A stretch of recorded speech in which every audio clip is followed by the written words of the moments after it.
democracy. You didn't hand out the time. That's right. I did not. It's right.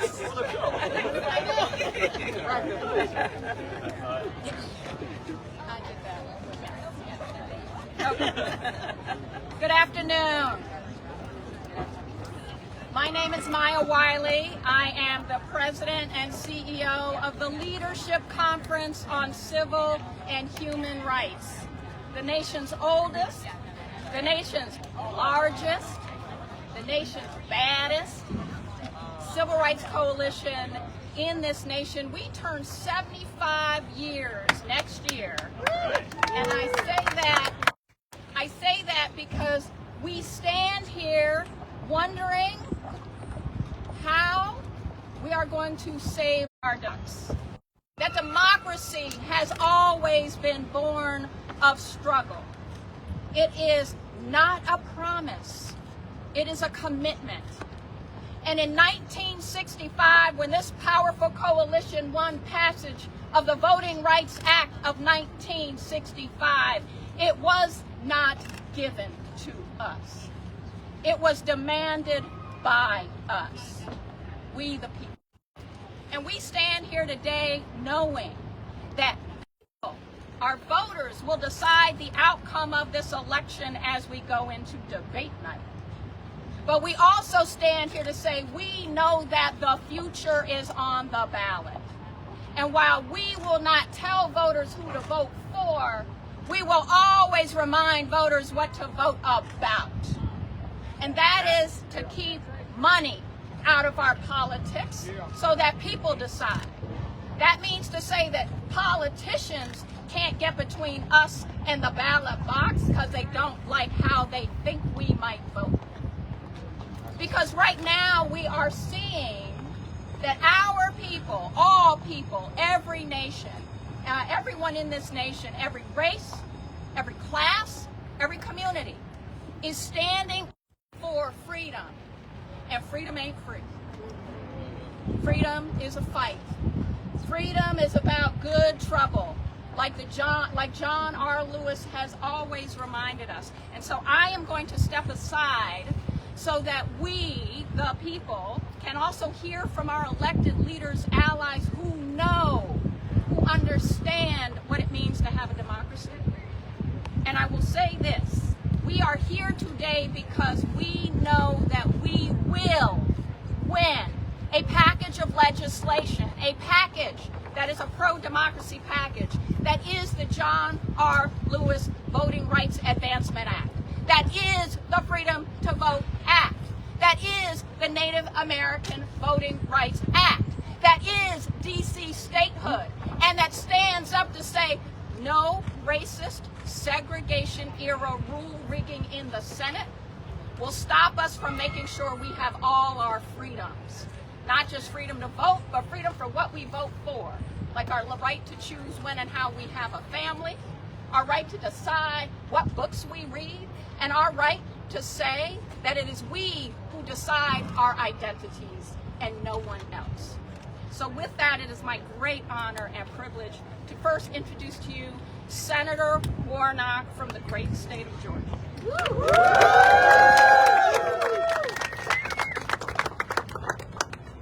A vote is a kind of prayer for the world we desire for ourselves and for our children. And our prayers are stronger than when we pray together. Thank you all so very much for being here as a United States Senator from the great state of Georgia and as Congressman John Lewis's pastor. I had to be here today to stand with you because voting rights is always a top priority for me. I know that an election is around the corner, but there is no more important issue in a democracy than the health of the democracy itself.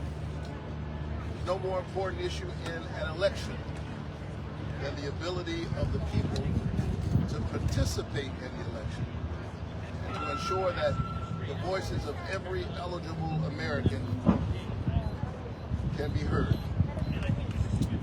Voting rights succinctly put, are preservative of all other rights. And so this work is vital. This work is so very critical. Last Friday night, I had the sad duty of traveling to Winder, Georgia. Small town in Georgia. Standing out on the field on a Friday night. Small town, Georgia. A light rain falling. And as I was on that field, I was thinking we should be at a football game today. When you're in high school, Friday nights are for football. But instead of cheering on their classmates, these young people sadly were standing there mourning their classmates and two very, very committed educators. Now, why am I mentioning that issue as we're talking about voting of all other rights? We are seeing increasingly a yawning chasm between what the people want and what they are able to get out of their democracy. This ongoing travesty of justice where gun rights and gun safety are concerned is an example of the ways in which the democracy itself is imperiled. According to a Fox News poll, and you won't hear me say that often, but according to a Fox News poll, 87% of Americans want to see universal background checks. Yeah. That means Democrats and Republicans, our differences notwithstanding, Americans, ordinary people, not politicians, but ordinary people, normal people, see this issue. And they see plainly that we ought to have universal background checks, for example. And you can't say that it's not people, it's guns, it's people who kill people, not guns. And then not want to know who the people are. Well, why are we stuck?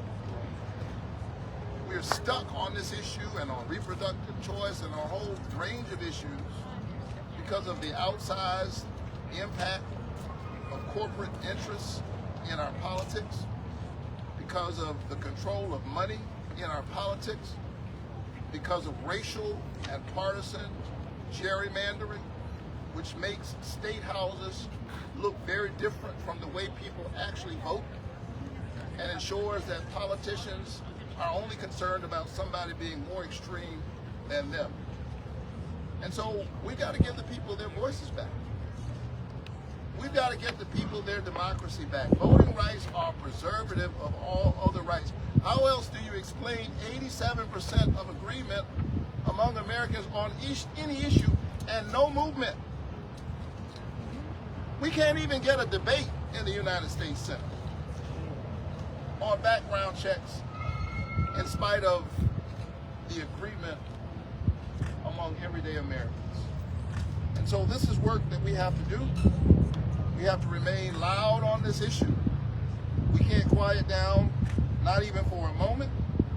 And that's why I'm glad to stand with you in advancing the importance of the John Lewis Voting Rights Advancement Act, to ensure that we pass the Freedom to Vote Act, two bills that would not only protect the right to vote, but strengthen voting rights and voting access for every eligible American.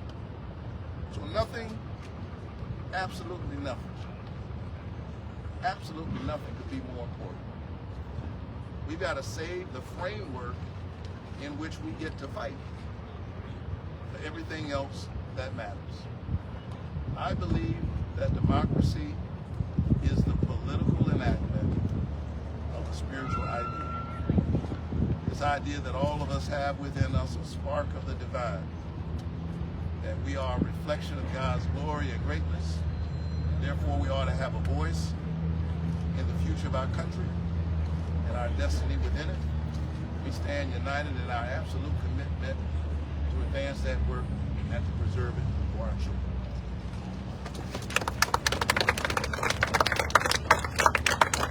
What do we want? Democracy. When do we want it? Now. What do we want? Democracy. When do we want it? Now. And now, it is my my great pleasure to continue to introduce our powerful allies who are leading this fight for us in Congress. Representative Terry Sewell, who hails from Selma, Alabama. Good afternoon. I'm Congresswoman Sewell. I proudly represent Alabama's 7th District, which includes the historic cities of Birmingham, Montgomery, Tuscaloosa, and my hometown of Selma.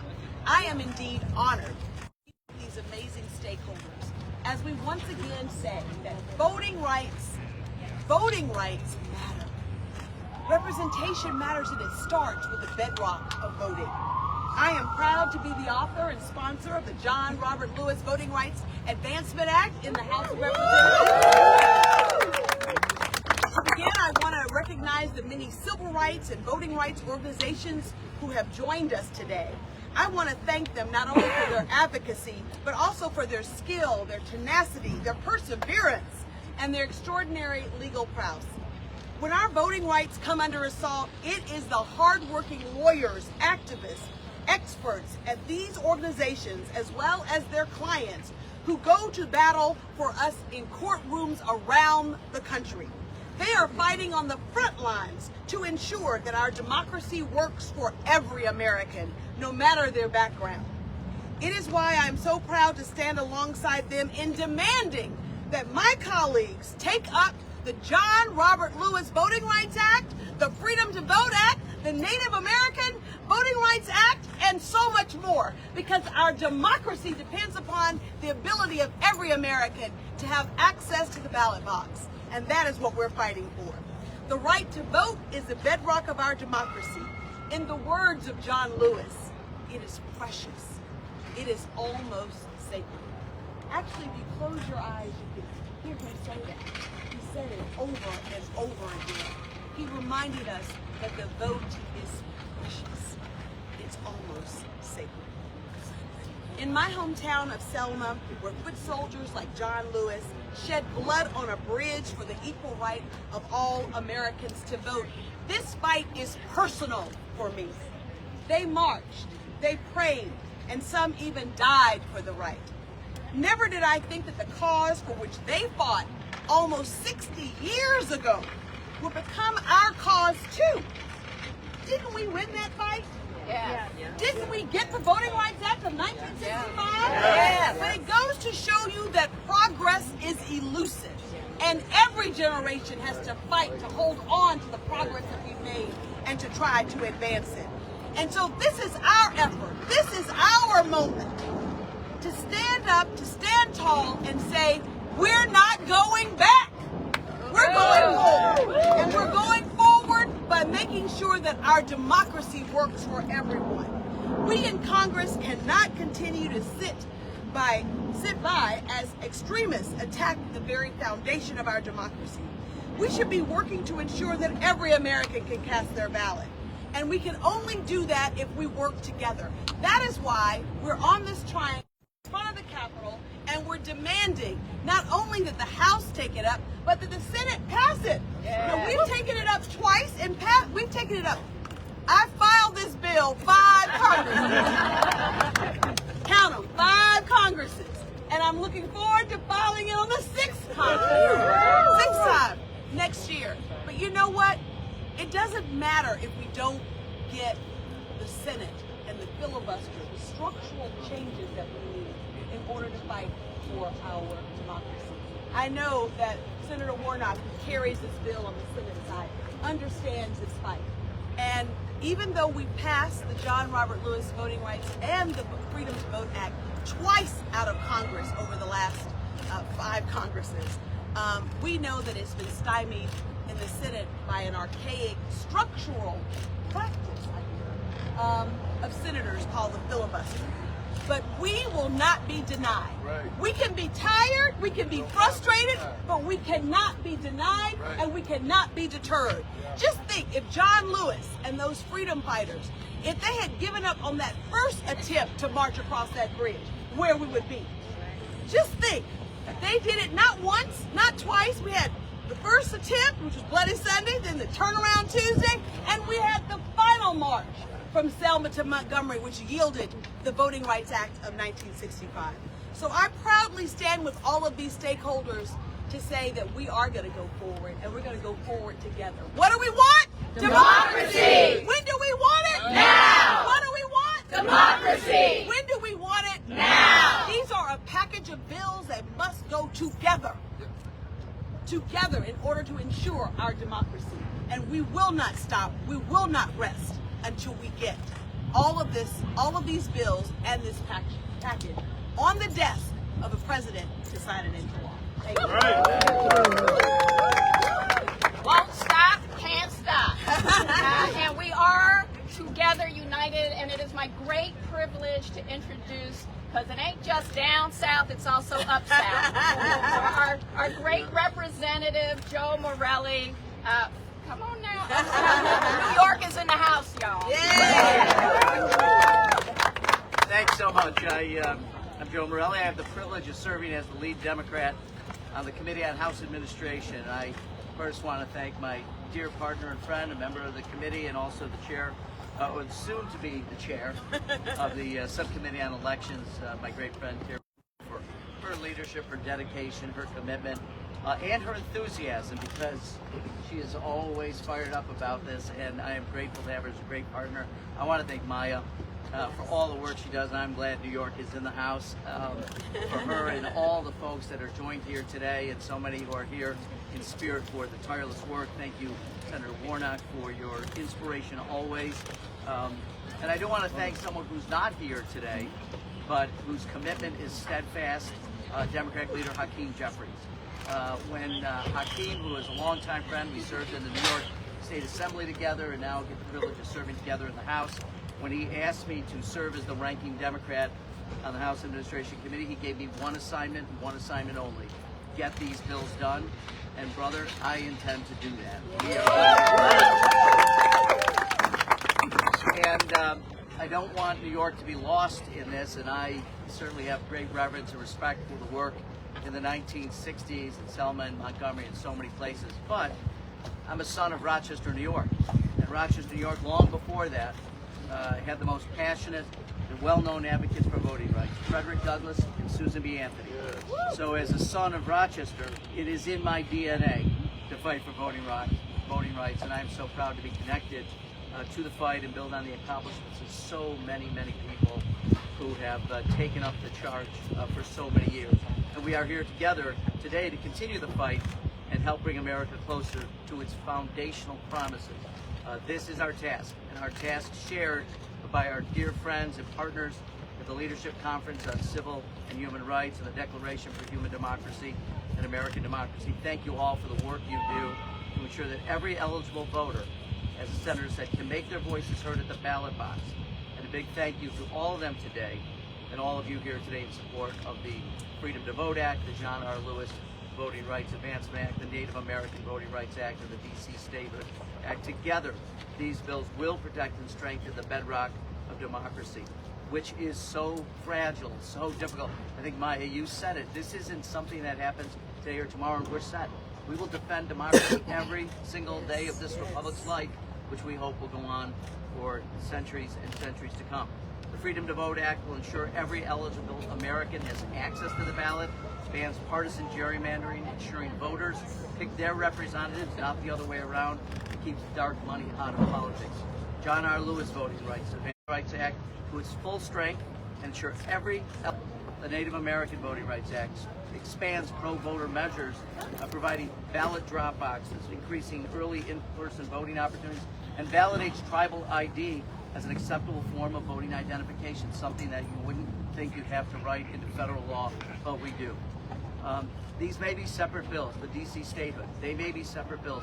We will not just pass one of them, we will and call it a success. We cannot settle for passing one. Cannot settle for passing two. We will pass all of them.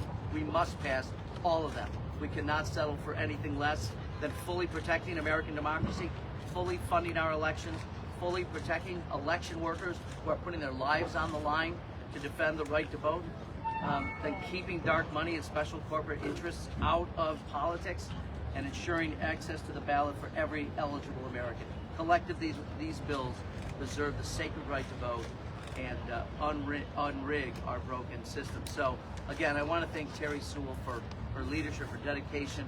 Thank you to all of you here, Maya and all the groups that have assembled, Senators Warnock and Senator Klobuchar, who've been such leaders in this fight. And I want to take a moment, if I can, I don't know if there's a point of personal privilege, to thank a dear, dear friend, the leader of this effort, a mentor to me, an amazing colleague, someone who won't be there to vote officially for these bills in January, but will be with us both in body and spirit, and has been really the embodiment of this effort in the House, John Sarbanes. God bless you. Well, you stole our thunder on John Sarbanes, but we're getting back there, and it's not a point of privilege, it's a point of pride. I like that. But I, again, am so honored to welcome our senator. I call her mine. I'm from an N state, she's from an M state.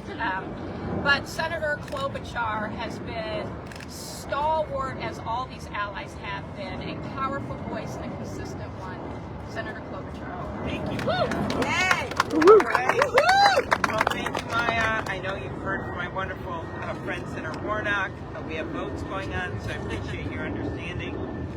Joe, thank you. We chair similar committees and working together on all this.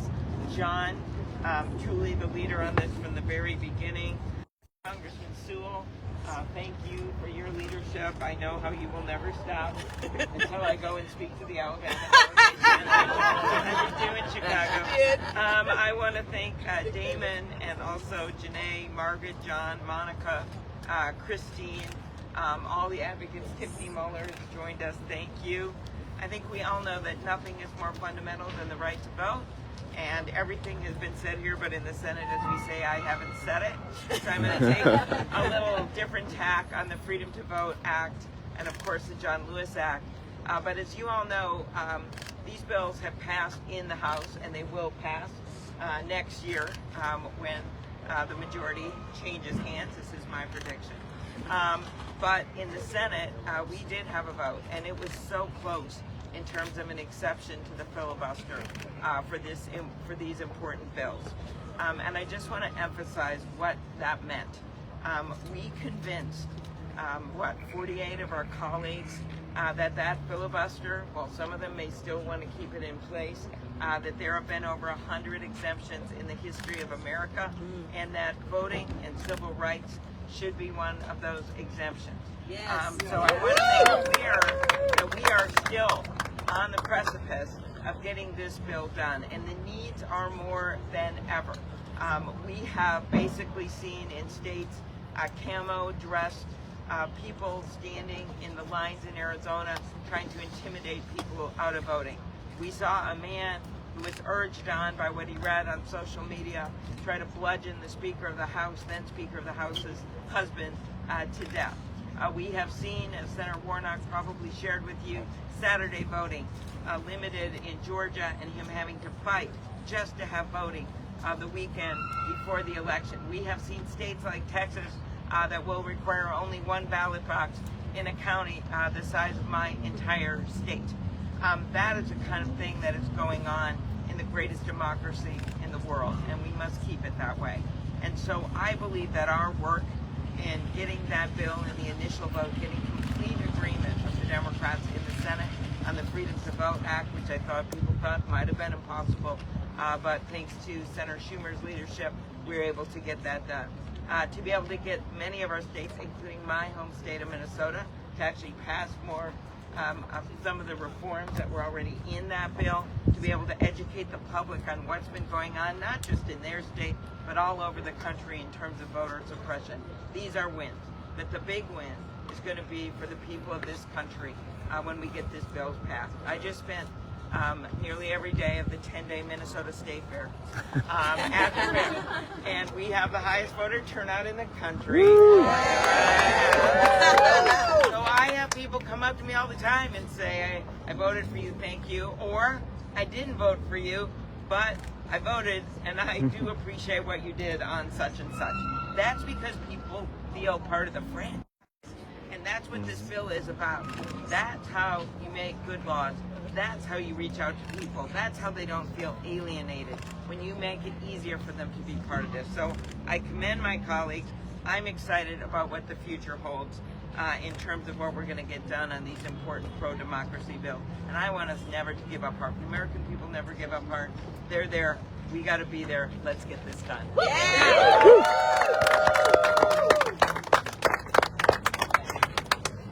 All right, so Joe Morelli may have stole our thunder, but I'm just going to say this. As a person whose people have once been in the back of the bus, the being last is not being last. And John Sarbanes, Representative John Sarbanes, has been both one of the brilliant heads and one of the passionate hearts around ensuring that we're protecting all aspects of our democracy. Yay! Good job. JP in the house. Just wanted to let people know how way back we go. Way 35 years back. So first off, heartfelt thank you to Maya and to Leadership Conference, not just for this leadership, but for the leadership of decades, always assembling those who need to be assembled to keep up the fight for voting rights, for dignity, for justice. Voting rights is human rights. That's part of the theme of the Leadership Conference, and that signals why the stakes are so high around these bills. It's been a privilege of a lifetime to be part of this democracy team. The thing about that team is it keeps showing up, it keeps getting bigger. It comes every day with more determination and persistence. Once you're on that team, you can never get off the team. So it doesn't matter whether I'm in that chamber or I'm outside here, I will be part of that team until we see the success, until we get to the top of the mountain. There are two things that affect the average person's sense of their worth in our democracy, whether their voice actually matters. The first is their ability to get to the ballot box. That's the first step in terms of your dignity, your worthwhileness, being able to step into the marketplace of ideas and express yourself. And this package of bills will ensure that people get that ballot access. But the other part that is about your voice is whether after you've elected people because you got access to the ballot, they go carry out your wishes and dreams. And this is where we've seen so many people frustrated and plunged into deep cynicism for years now, because they elect lawmakers who come to Washington and other places, but get influenced and captured by big money, by corporate interests, by dark, sinister voices that want to take over the democracy for themselves. So that's the other critical piece of this, the other pillar. You put these bills together, and we have an antidote for that cynicism. That's why so much is at stake. And that's why the people assembled here, the groups that are assembled here, who represent millions of Americans out there who have this dream of restoring their democracy, have come together in a powerful coalition that, as Terry said, will not be denied. With the advocacy of people like Senators Warnock and Klobuchar, Joe Morelli, Terry Sewell, and all the others who stepped up behind this effort, and the support and the teamwork that's represented by the others that are here today, we will not be denied, as Terry says. And I'll just leave you with one last metaphor. This team is assembled at base camp because we have a mountain to climb. And what we're waiting for is for a clear day, for the clouds to part, for the winds not to be too blustery, to start that journey up the mountain. We have everything packed. All the gear is packed. That's what's in these bills. Yes. It's been in these bills for 3, 4, 5 Congress. It represents the input of legislators channeling the hopes and dreams of the people they represent that made its way into legislation for decades, including John Lewis's legislation, the Voter Empowerment Act, which is right there at the front end of the freedom to Vote Act. So our bags are packed, and we're waiting for a clear day to go up that mountain. And that path is a procedural path.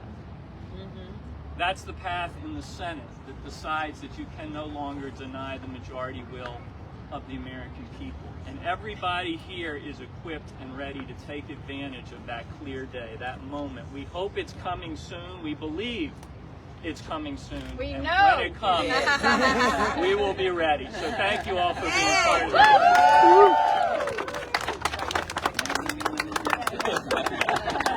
We were formulating the soundtrack. Our bags are packed. Yes. But yes, we know it's coming because we're going to bring it. Right. We know the mountain's getting climbed because we are forging the path up the mountain. That's right. And we're doing it together, and you are now going to hear from the fearless. And I won't say tireless, because we get tired. We get angry, and we don't stop, because we come from peoples who have had to fight to get us where we are, and we know it is a relay race, and the baton has been passed. The ancestors gave us the assignment, and we are on mission, and we are up the mountain.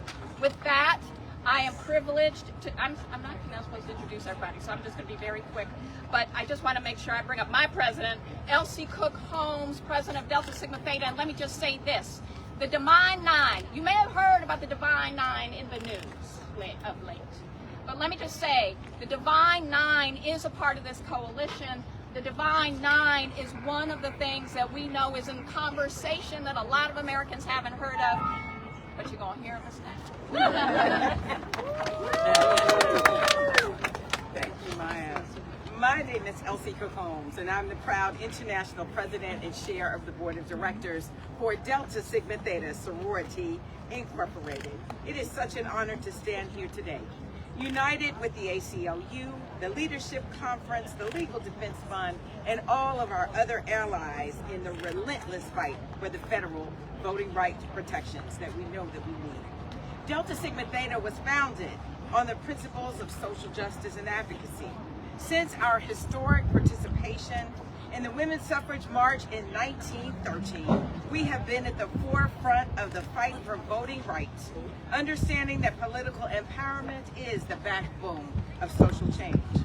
The passage of the 19th Amendment was not the culmination of our efforts, it was only the beginning. For over a century, we have dismantled barriers for voting and have stood unwavering against all forms of discrimination that seek to silence marginalized communities. This fight is really deeply personal to me. As a Texan, I'm a resident of Texas at this point. I am one of the 29 million people affected by the harmful Senate Bill 1, a law designed to strip voting rights from people of color and those with disabilities. Texas is truly the battleground, and Delta Sigma Theta has joined the fight as co-plaintiffs. When asked about the dangers of SB 1, our own Sarah, Sharon Watkins Jones, as she testified, powerfully stated, SB 1 is the threat. As we continue our work on state-level strategies to protect voting rights, state by state, the absence of federal legislation forces us into a perpetual cycle of defense. We stand firmly behind the John Lewis Voting Rights Advancement Act and the Freedom to Vote Act, along with the Native American Voting Rights Act and DC Statehood, all of which advocate for the comprehensive reforms that our democracy desperately needs. Together, we will not just fight, we will win. Because we know when we fight, we win. So may our collective voices echo through the halls of justice, reflecting the cries and aspirations of all of our communities. Never forget, we are a force for justice. We are a beacon of hope, and together we will affect real, lasting change. So what do we want? Democracy! When do we want it? Now! Woo! Okay, so I am going to actually give you the names of the next three speakers, so that, because it's hot in here, but we're going to make it hotter in there. But it's my pleasure to introduce Janae Nelson, President and Director Counsel of the Legal Defense Fund, Kadita Stone, who is a plaintiff in Allen versus Milligan before the supremely unjust court, and Taiwan Scott, who is plaintiff in Alexander versus South Carolina, in that order. Thank you, Maya. Good afternoon, everyone. Good afternoon. I am Janae Nelson, and I am so proud to lead the Legal Defense Fund and to be here with so many colleagues and clients and committed people to this fight. I am also thrilled to be joined by 3 plaintiffs, one of whom you just heard from, Elsie Cook Holmes, and 2 others, Taiwan Scott and Kadita Stone, who you'll hear from after me. They will tell their stories about voter disenfranchisement and voter suppression. And those stories are representative of those of thousands of voters across the country who are now facing extremist voting laws as a result of a decision by the Supreme Court over a decade ago that you may have heard of, Shelby County. That decision gutted the Voting Rights Act and left those of us on the front lines of the fight for democracy with a shredded shield to protect the sacred and precious right to vote. So we are here today to demand not only that that shield be repaired, but that we have even more protections that we all are deserving of. LDF has been fighting unceasingly to protect the birthright of Black people in this country to participate fully in our democracy. Since we were founded in 1940 by Thurgood Marshall, who went on to become the first Black Supreme Court Justice, we have been fighting for a democracy that is inclusive, that is fair, and that is free. Our friends at the Brennan Center have done some research, however, on what has happened since Shelby County was decided. And they report 103 restrictive voting laws in 31 states since that decision. During the 2024 legislative session, 291 restrictive bills were introduced in states across the country.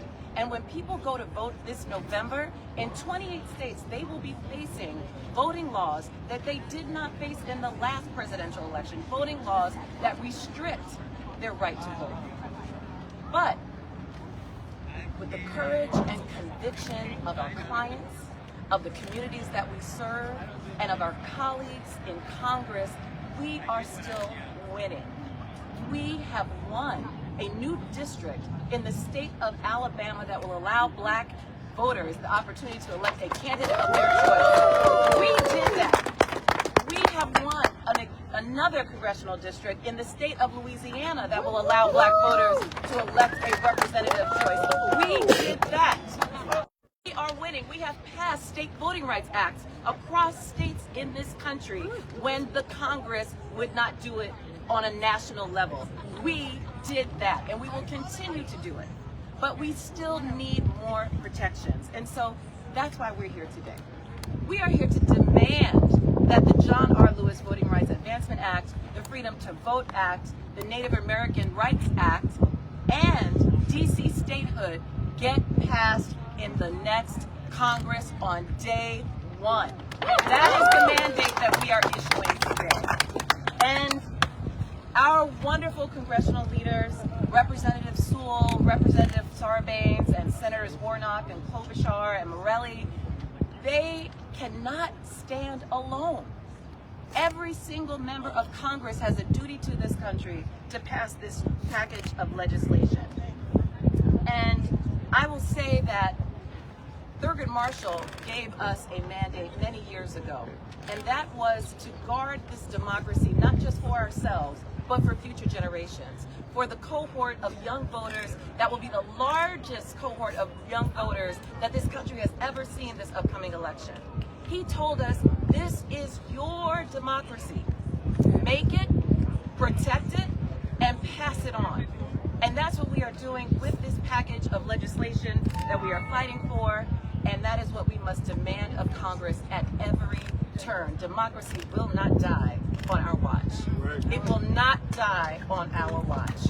And I will invite 2 of our clients to come up Kadita Stone and Taiwan Scott to tell you their stories.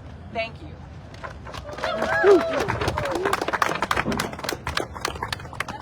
Thank you, Janae. I'm so honored to be here. As Janae said, my name is Kadita Stone, and I'm a plaintiff in the Allen v. Milligan Supreme Court case that went before the Supreme Court. This case successfully challenged our state's racially discriminatory congressional map, which led to a second congressional district for the state of Alabama, but it also reaffirmed Section 2 of the Voting Rights Act. Democracy is something that has defined our country since the beginning of time. The Founding Fathers came to this country because they wanted a democracy. Well, unfortunately, that same democracy they sought out is now facing an extreme threat. Our democracy is at a critical juncture, and this moment is our last chance to protect what we hold dear, a system where every voice counts and every vote matters. The right to vote is at the heart of our democracy. It allows us to shape our future, hold our leaders accountable, and ensure that our government reflects the will of the people. But right now, as I said before, it is under attack. Since the 2013 Shelby County v. Holder decision, we can key parts of the Voting Rights Act, we've seen a troubling rise in efforts to suppress the voices of communities of color. These weren't just any key parts, they were parts that sustained our voting rights and prevented attacks from happening. Unfortunately, anti-democracy extremists have exploited this gap by passing restrictive voting laws that disproportionately impact voters of color and threaten the very foundation of our democratic system. I want to talk about my home state, Alabama, for a second.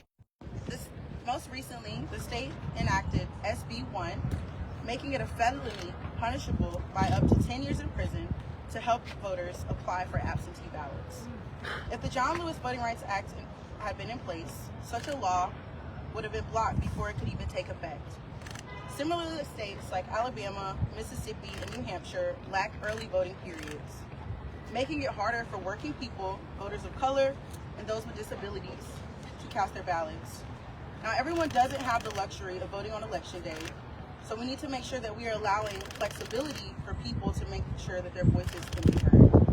If the Freedom to Vote Act were in effect, these voters would have access to early voting and ensuring a fair and more accessible election process. But this isn't just about voting. This is all about the things that are tied to our livelihood. This is about reproductive rights, the option for women to choose what they want to do with their body. This is about environmental protections, creating a community and an environment that we all can truly thrive and live in. This is about labor rights, making sure that everyday workers are protected from the inhumane conditions that factories place on people. Workers make our country what it is. And this is also about LGBTQIA+ rights. It's about allowing people to love freely and without fear. But truly, most of all, it's about every single American having a voice at the place where it matters the most, the ballot box. I hear people say, oh, voting doesn't matter, my vote doesn't count. Well, if your vote didn't matter, why are we witnessing a range of tactics that are harming our democracy? Since Shelby County, more than half of the states have enacted restrictive voting laws. Although some have been blocked or repealed, many are still in effect, continuing to disenfranchise people and undermine our democratic process. This is why we urgently need action from Congress. The John Lewis Voting Rights Advancement Act, the Freedom to Vote Act, Native American Voting Rights Act, and DC Statehood are crucial to defending our democracy and ensuring that every voice is heard. These bills are not just about voting, they intersect with broader issues of justice and equality. Protecting the right to vote also advances racial justice, economic equality, and so much more. So I'm asking you, along with this growing coalition, advocating for these critical bills. Your voice, your advocacy, and your vote are vital. And I'm asking each of you to call on your congressional members, the people that work for you, the people that are supposed to answer the call to better in the communities that you live in, call on them to act now and restore the integrity of our democracy. Together, let's ensure that our democracy remains strong and that every voice is valued. And before I leave, I want to ask y'all one question. What do we want? Democracy! When do we want it? Now! Thank you.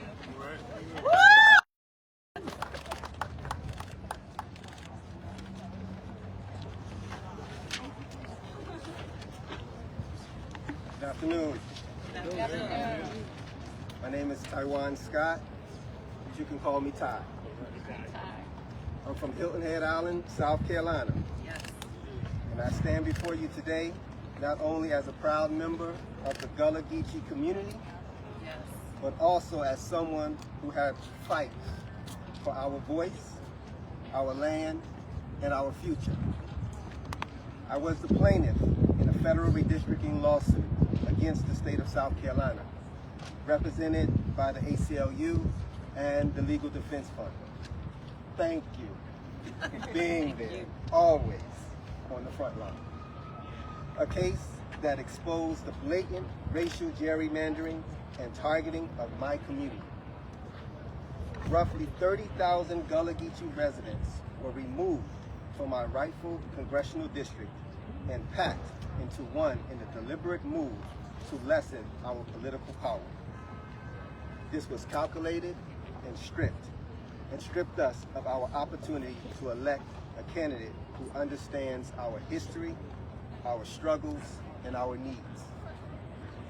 The Gullah Geechee Cultural Heritage Corridor, which Congress itself established, was meant to protect our culture. But instead of support, we find ourselves marginalized, our voices diluted, our representation weakened. Even though 3 federal judges ruled in our favor, after an 8-day trial, the Supreme Court chose to disregard that decision, forcing us to live and vote under a racially gerrymandered map. This is why federal voting right legislation is so critical. The John Lewis Voting Rights Advancement Act, the Freedom to Vote Act, Native American Voting Rights Act, DC Statehood, all of these bills are about protecting the voices of communities like mine. Our votes, our voting rights are not negotiable. We matter. Our history matters. And we have come too far to be silenced again. Thank you.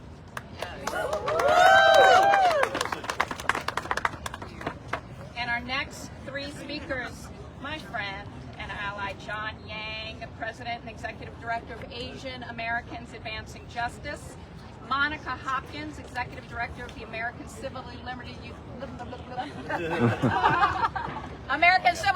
Union, DC, and Margaret Huang, President of Southern Poverty Law Center, and also my turn. Good afternoon. My name is John Yang. I'm the President and Executive Director of Asian Americans Advancing Justice, AAJC, whose mission is to advance the civil and human rights of Asian Americans and to promote a fair and equitable society for all. Under the dictionary, democracy is a noun, but I also think that we need to treat it as an adjective, descriptive of who we are as a people. It is also a verb describing the actions that we need to take to defend who we are as a people. So what does this mean for Asian Americans?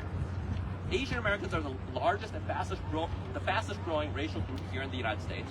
We're naturalizing and voting in places that people oftentimes don't think about, including in the South, including in the Midwest, including in the South.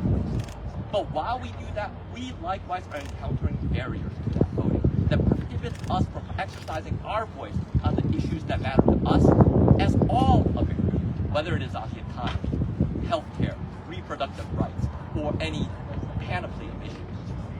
For Asian Americans, one special issue that we have is related to language. Asian Americans are not a monolith. We represent over 100 different races and ethnicities. We represent over 1,000 different languages and dialects. And what that means is that about 3/4 of our population speak a language other than English at home. About 1/3 of our population are what is called limited English proficient, where we have trouble navigating in English.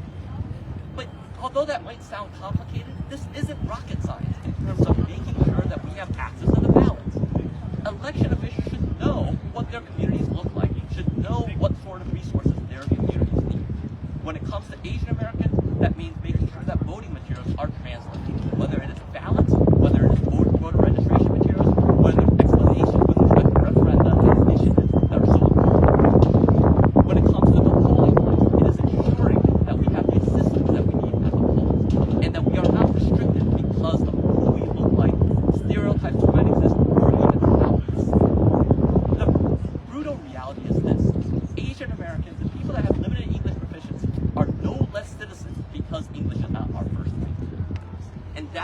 voting rights legislation is so important to our community, to make sure that we have the ability to exercise that right to vote, we have the assistance that we need, and to make sure that we lift up our voices in unison with everyone else, to make sure that democracy is a verb, it is an adjective, and it is also a noun. Thank you very much.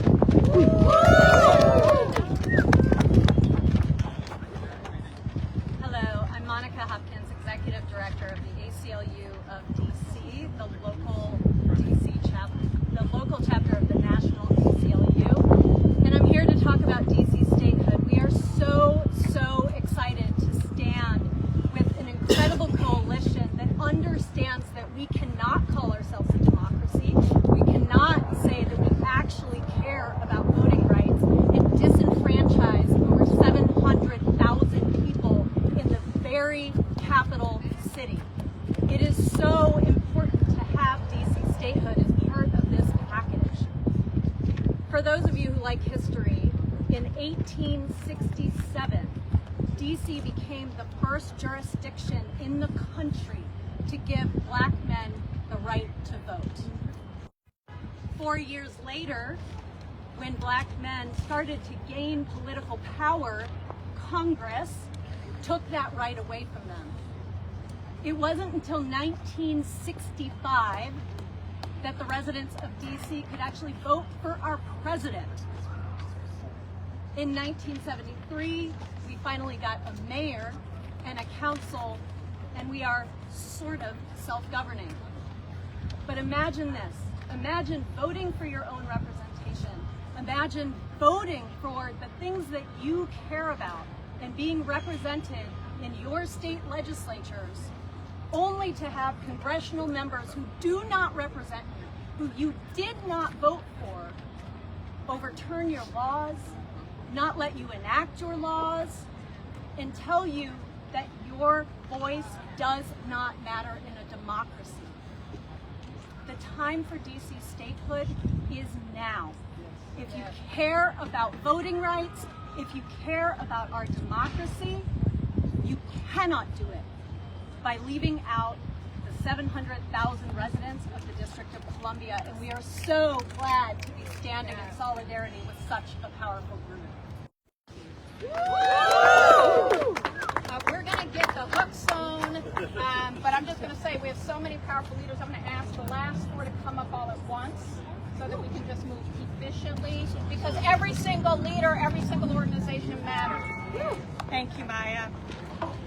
I'm Margaret Huang with the Southern Poverty Law Center. The SPLC has called the Deep South home for more than 50 years. The South is the place where democracy has been fought for and won time and time again. That's why we understand that the fight to protect the fundamental right to vote is especially important for the folks in the South and is as urgent today as ever. In the South and across our country, lawmakers are proposing and passing hundreds of bills designed to undercut our constitutionally guaranteed freedoms and to silence the voices of Black, Brown, and Native voters. We have seen these efforts in Alabama. You heard about SB 1, where you can be prosecuted for helping someone to complete an absentee ballot. Thankfully, our Congress has the opportunity and the power to push back. Our congressional leaders can restore these rights that are being eroded in our communities across the country. We're here to urge them to prioritize the passage of the John Lewis Voting Rights Act, the Freedom to Vote Act, the Native American Voting Rights Act, and DC statehood. Our campaign, The South's Got Now, will focus on motivating and engaging young people of color across the South to make our way to the polling places this November. We are ready to stand up, not to allow our democracy to be dismantled, but to be protected and advanced every day. Thank you. All right, deference. Good afternoon. Damon Hewitt, President and Executive Director of the Lawyers Committee for Civil Rights Under Law. Our mission is to ensure that Black people, people of color, and all Americans have the voice, the opportunity, and the power to make the great promise of democracy real. Otherwise, democracy is not a promise, it's just words on paper. Let me take you back to 2020. Historic voter turnout, across communities, across geographies. There's a reason for that. In the midst of a global pandemic that eventually claimed over 1 million lives, people turned out en masse. People who were told your voice and your vote didn't matter. I think the great lesson from 2020 is that democracy works if we let it. Because momentarily, so many jurisdictions made it easier for people to vote. What have we seen since then, 2021 and beyond? Hundreds of bills in dozens of states trying to make it harder for people to vote, especially people of color. We know full well through our litigation in places like Georgia and Texas that these efforts are in full swing to make it harder for people to vote. We also know through our role in co-convening the National Election Protection Coalition, the nation's largest nonpartisan coalition to protect voters that all of us are a part of here at this dais. We received over 250,000 calls from voters in the 2020 cycle because people were eager to cast their ballots and they want help with those problems. We're ready to stand with folks now with the 866 I Vote hotline and hotlines in Spanish and multiple Asian languages and Arabic to make sure that voters are not just ready, but that voters are protected and defended. We're also going to do our part here on the Hill. We need this package of legislation because look, as our sister friend said earlier, we get wins using the tools we have, but my friends, we need more tools and a bigger bag of tools, and we're not going to stop until we get it. We want this bill. What do we want? Democracy! When do we want it? Now! Thank you. Woo! Woo! Woo! Good afternoon. My name is Allison Deswood. I'm an attorney with the Native American Rights Fund, the nation's oldest and largest nonprofit focused exclusively on the defense of Native American rights. This past summer marked 100 years since the Indian Citizenship Act conferred citizenship on all Native Americans. Yet, 100 years later, Native people are still fighting for the most fundamental right of that citizenship, the right to vote. Colonization has been brutal for our people. The federal reservation system, forced assimilation, and the theft of our land and resources have left many of our people geographically isolated and impoverished, and systemic neglect has left our communities without basic infrastructure like residential addresses, mail delivery, and internet connectivity. These structural challenges caused by the mistreatment of our people mean that Native Americans often have to travel the farthest to vote while having the fewest resources to cover those travel costs and other voting costs. They also mean that Native people often can't take advantage of online voter registration or voting by mail to lessen the barriers they face. At NARF, we litigate against the residential address requirements, the ballot collection bans, the vote dilution, and the other contemporary practices that often leverage the structural inequalities in our communities against us to disenfranchise our people. From these experiences, we are clear-eyed that passage of a strong John Lewis bill, which strengthens the tools we have to fight these battles in court, and a strong Freedom to Vote Act, with its nationwide standards for accessible elections, are essential to the fight for Native American voting rights. The Native American Voting Rights Act is an essential supplement to these bills because it will ensure that equitable voter services, including registration opportunities, polling locations, and vote-by-mail opportunities exist in our tribal communities. Native people always rise, and in doing so, we help not only ourselves, but we push this country ever closer to its stated ideals of consent of the governed.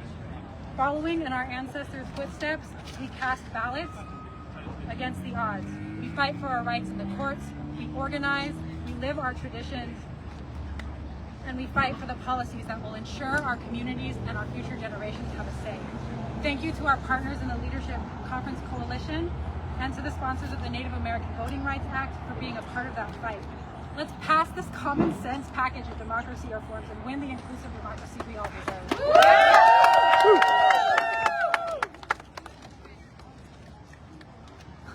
Good afternoon. My name is Valerio Martinelli, and I'm the Legislative Director for the National Association of Latino Elected and Appointed Officials, the leading non-profit, non-partisan organization that facilitates full Latino participation in the American political process.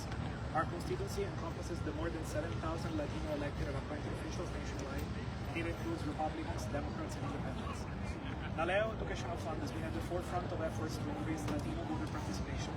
Nationally, we provide information and assistance to voters who are year-round bilingual online, 1-888-VOTA, and through dissemination of voting rights educational materials. Through these efforts, we have developed a deep understanding of the obstacles for full Latino participation in our nation's electoral process. The Voting Rights Act of 1965 has historically been one of the most powerful tools to protect Latino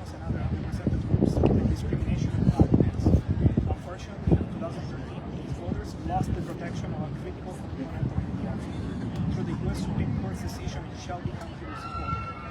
After that decision, states and localities throughout the nation were able to pass unfair and restrictive voting laws.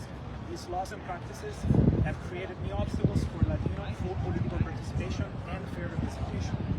This is why we need to enact the John Lewis Voting Rights Advancement Act. This bill will modernize the full protections of the historic Voting Rights Act by restoring strong federal review of voting chart changes by states and localities with a documented history of discrimination against Latinos and other underrepresented groups. It would also establish a process for federal review focused on measures that have historically been used to discriminate against these groups. This process would prevent the spread of voter suppression legislation in areas with emerging racial, ethnic, or language minorities, where there might not yet be a strong documented history of discrimination. The Voting Rights Act has historically enjoyed support across the political spectrum, and we're committed to working with all members of Congress to restore the strength of this critical legislation. In the Shelby decision, the U.S. Supreme Court did acknowledge that there is still discrimination in our nation's electoral process. The Voting Rights Act needs to have strong and robust safeguards to combat this discrimination. For this reason, we urge all members of Congress to work in a bipartisan manner to enact the John Lewis Voting Rights Advancement Act and make our democracy more responsive to all our nation's voices. Thank you. Last and never least. Thank you. My name is Karen Stone. I'm Vice President of Public Policy and Government Relations at Planned Parenthood Action Fund. Reproductive freedom and the freedom to vote are inextricably linked, and they are both under attack. Since the Supreme Court overturned Roe, 22 states have banned abortion. Almost half of women of reproductive age and more than half of black women live in those states. And it is no coincidence that the states that have banned abortion are some of the states that have passed the most restrictive and harmful voter suppression laws. The right to decide if or when to have a child is essential to a person's ability to control their own life. Abortion access is essential for equality, but anti-abortion extremists are trying to control our bodies, our lives, and our futures. And they will stop at nothing until they undermine our most essential civil and human rights. They know that our freedom to vote and fair elections are critical to electing champions who represent the values of the 8 in 10 Americans who support the legal right to abortion. They know they can't win on the merits of their unpopular policies, so they attack the right to vote and enact other harmful anti-voter policies. Planned Parenthood Action Fund is proud to join with our partners, our incredible partners here today, and the incredible champions in Congress in support of the Freedom to Vote Act, the John Lewis Voting Rights Advancement Act, the Native American Voting Rights Act, and DC Statehood, because we know we cannot protect reproductive freedom without also protecting the essential right to vote. We may be over time, but we are on time. Because we're on time for change. And I say, can't stop, you say won't stop. Can't stop, won't stop. Can't stop, won't stop. Can't stop, won't stop. Democracy, y'all. Thank